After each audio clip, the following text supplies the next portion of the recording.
Mabuhay na siguro yung tinanim nito kasi magaling na yung mga nagnawa tayo ng kwan. Mga kwan to. Nag-aral pa sa Bacolod para lang sa pagtatanim ng nyog. Yun. Sarap maglagay ng manok.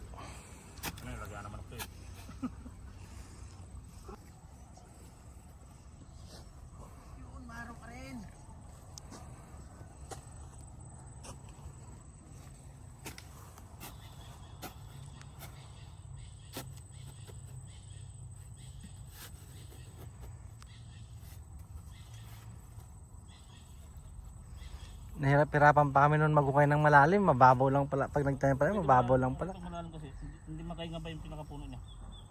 Kasi ito, kusa na siyang lalalim ng hukay. Yung ugat, babaon. Yung ugat. Okay.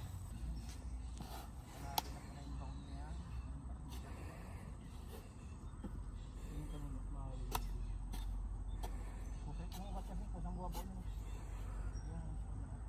Takat yan. Kailangan pala nakalitaw lang yung ano niya. Itong pinakakuan niya, pabukan.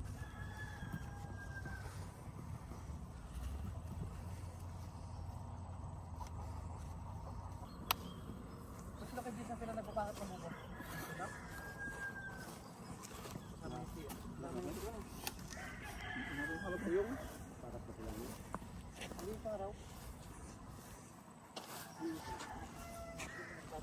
Tapos eh.